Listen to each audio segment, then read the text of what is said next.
ሲባል እንደነበረው የባህር በር ወይም ወደብ ሸቀጥ ነው በፈለግነው ቦታ ሄደን እንገዛዋለን የሚል በጣም ኦቨር ሲምፕሊፋይድ የሆነ የሀገርን ዘላቂ የሆነ ብሔራዊ ጥቅምን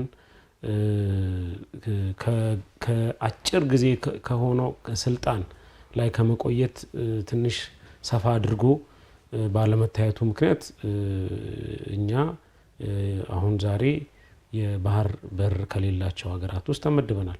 ባህር በር ያለው ሀገርና የሌለው ሀገር ልዩነቱ ምንድነው? እጅግ በጣም ለአንድ ሀገር ኢኮኖሚ እንደው ዝም ብሎ የኢንተርናሽናል ትሬድ የንግድ ጉዳይ ብቻ አይደለም። የሸቀጥ ማራገፊያና መጫኛ ማውረጃ ብቻ አይደለም ወደብ። ባህር በር ከዛ የሰፋ ነው። ዛሬኛ የምንጠቀመው የዓለም አቀፍ የኢንተርኔት ኬብል አለ አንደር ዲ ኦሽን። ይሄ በውቅያኖሶች ውስጥ ባህር ውስጥ ተቀብሮ የሚመጣው ኢንተርኔት ዛሬ ሁላችን የምንጠቀመው ኬብል የሚመጣው በጅቡቲ በኩል።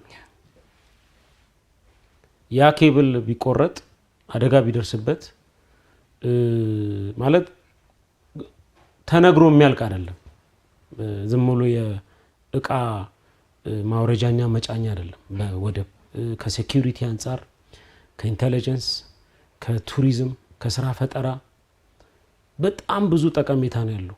በጣም ብዙ ጠቀሜታ ነው ያለውና ይሄ ጉዳይ እንደ ትልቅ አገራዊ አጀንዳ መነሳቱ ይበል የሚያስብለው ይሄንን ያነሱ አካላትም አመራሮችም ትልቅ ምስጋና ይገባቸዋል ብዬ ነው የማስበው። this is the right time ትክክለኛው ሰዓት ይሄን ጉዳይ ማንሻ አሁን ነው ብዬ ነው የማስበው።